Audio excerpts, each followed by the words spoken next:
kulanti wanaagsan daawadayaal waa mar kale iyo barnaamijkeennii falanqaynta wararka warbixinada dunida oo idil daawadayaasha qiimaha badan waa maalimo axada taariikhdu ay ku beegan tahay 25 bisha December 2022 aanu ku bilownay waaxda warwareynta Mareykanka ayaa sheegtay inay Ruushku ay gudaha Ukraine ay geeyeen waaxda calwashuru shaqaystayaasha ee Wagner sirdoonka Mareykanka ayaa aad uga walaacsan arrintan ayaa lagu yiray war-saxaafadeed amba waaxda warbaahinta oo la hadlay afhayeenka amniga qaranka Mareykanka oo sheegay inay Mareykanku isha ku hayo dhaqdhaqaaq weyn ay ka wado gudaha Ukraine Wagner taasoo sheegay afhayeenka amniga qaranka Mareykanka John Kirby oo sheegay gantaale halis badan ay wadanka koonfurta Kuuriya ay siisay dalka Ruushka gaar ahaan Wagner Group amba calwashuru shaqaystayaashan wadanka Ukraine lagu daabulayo magaalooyin waaweyn oo ka tirsan Ukraine ayaa lagu jabiyay ciidamada wadanka Ruushka taasoo ka dhacday meyd aad u badan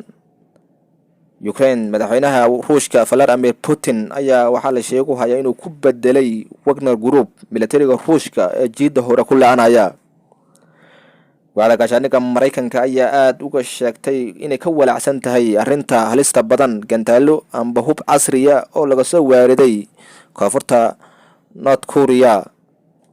hogaamiyaha kan ee koonfurta Korea amba North Korea ayaa sheegay inuusan asigu wili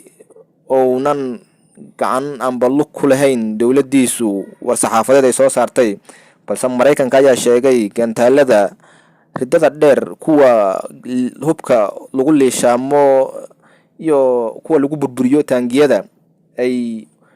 dawladda North Korea ay u siisay amba malaayiin dollar ay wadanka Ruushka uu siiyay uga bedesheen hogaamiyaha mayalka adag North Korea Kim Jong Un ayaa waxa la sheegay inuu maalmihii ugu dambeeyay oo dadaal xoogan amba tijaabooyin waaweyn oo ka sameeyay dhinaca hubka taasoo ku garaacay badaha koonfurta Korea iyo Japan taasoo cabsi weyn ay soo wajahday dalalka saaxiibka dawla ee dawladda Mareykanka hogaamiyaha da'da yar ee mayalka adag ee North Korea Kim Jong Un ayaa waxa la sheegayaa inuu taageero amba uu taageero buuxda u hayo dagaalka ka socda wadanka Ukraine oo garab ku siinayo dawladda Ruushka oo hogaamiyo madaxweyne Vladimir Putin iyo Kim Jong Un ayaa saaxiibo dhow ah sida la sheegayo dawladaha Ingiriiska ayaa iyaduna sheegtay waaxda warwareynta inuu hubkii ugu badnaay ay soo gaaray waaxda Wagner Group oo halista badan sida ay sirdoonka Britain ay ogaatay gaashaaniga Britain ayaa ka walaacsanaya war-saxaafadeed ay soo saareen ayaa sheegay inay ka walaacsan yihiin tallaabada uu qaaday hogaamiyaha koonfurta amba waqooyiga Korea waqooyiga Korea ayaa ka go'doonsaneed muddooyinkii dambe dunida taasoo hadda u muuqata inuu Ruushku oo gacmo furan uu ku soo dhaweeyay waqooyiga Korea ayaa ahayd meel dunida oo idil laga xirxiray Mareykanka iyo heer galbeedku ay cunaqabatayn ay ku tuutuyeen balse hadda Ruushku uu muuqdo mid ka soo furfuraya xirigaas ay geedka ku xireen heer galbeedku madaxweynaha Ruushka Vladimir Putin ayaa dagaalkan wadanka Ukraine oo ku galay ayaa waxa la sheegay inuu khasaare aad u badan u geystay dawladda Ukraine ayaa iyaduna wada dadaal xoogan taasoo ay ku xoreynayso gudahan wadankaas iyadoo la sheegayo ciidamada Ruushka ee ka dagaalamaya Donbass ay aad loogu leeyahay halkaas taasoo madaxweyne Putin ka xanaaqay shirkadaha ka ganacsada calwashuru shaqaystayaasha wadanka Ruushka ayaa wada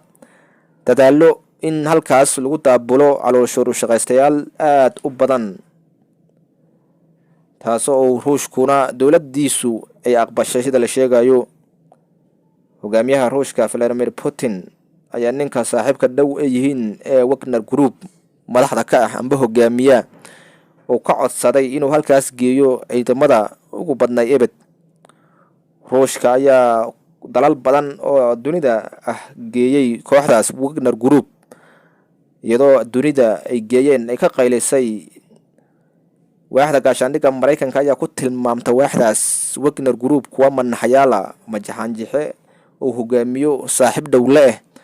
hogaamiyaha Ruushka Vladimir Putin. wadamo ay kala mid yihiin Afrika iyo wadamo badan oo ka mid tahay Mali iyo Chad iyo Liibiya Suuriya ayay kooxdaasu ay horay dagaal buuxa uga galeen, taasoo ay gebi ahaanba cagta marsheen meelaha ay ku habsadaan sida la sheego ay laayaan dadka. dowladda Mareykanka oo goor dhaweed afayeenkeeda amniga qaranka John Kirby ayaa sheegay inay dowladdiisu isha ku hayso dhaqdhaqaaqa dowladaha ka dhanka ah dalka Ukraine. madaxweynaha Mareykanka Joe Biden ayaa horay ansixiyay $2 bilyan oo loogu deeqo wadanka Ukraine,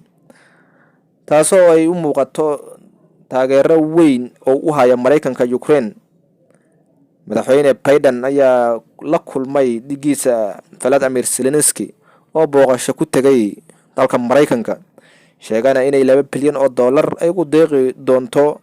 Mareykanku dagaalka ka dhanka ah kooxdaas. dowladaha hore loogu eedeeyay inay dagaalka ay ku jiraan ayaa waxaa ka mid ah Iran, taasoo horay duqeyna amba diyaaradaheedu ay ka geysteen Ukraine, duqeyn baahan iyo arbushid sida ay sheegayaan warbaahinta reer galbeedka. reer galbeedka ayaa ku eedeeyay Iran inay ka iibisay amba ay siisay dalka Ruushka diyaaradaha ismiidaamiya ee droniska iyo kuwa laga hago meelaha fogfog. dowladaha Ruushka iyo Iran ayaa saaxiib ah, halka Turkigu oo diyaaradihiisa waaweyn ee dhanka droniska Bayraktar uu ka iibiyay wadanka Ukraine. Ukraine ayaa guula la taabo kale ka gaartay kadib iibsiga diyaaradaha wadanka Turkiga oo jiida hore ee dagaalada wax ka bedelay, taasoo ay xoog u difaacday caasimadda Kiev ay ku hareereysnaayeen militariga wadanka Ruushka oo halis ku noqday inay gacanta ku dhigaan. balse Bayraktar ayaa gebi ahaanba cagta marisay sida ay warbaahinta reer galbeedku ay ku soo waramayso, taasoo Ruushkuna oo dhankaas iyo Iran oo ka dalbaday droniska amba diyaaradaha wax baabi'iya. Ruushka ayaa ka xumaaday arrinta oo Turkigu uu siiyay, balse Turkiga ganafka u dhiftaa sheegay inuu xur u yahay dalka uu ka iibsanayo diyaaradihiisa. dowladda Mareykanka ayaa isha ku haysa dhaqdhaqaaq waliba ee wadanka Ukraine. Ruushkuna wuxuu in badan sheegay inuu reer galbeedka idil ay dhinac ka yihiin dalkiisa, doonayaanna inay burburiyaan, sida uu mar badan oo sheegay madaxweynaha wadanka Ruushka Vladimir Putin oo warbaahinta si joogta dadkiisa uu sheegay inay guulo waaweyn ay gaareen. Putin ayaa amar ku bixiyay in gebi ahaanba meelaha kaabayaasha dhaqaalaha dalka Ukraine dhulka lala simo.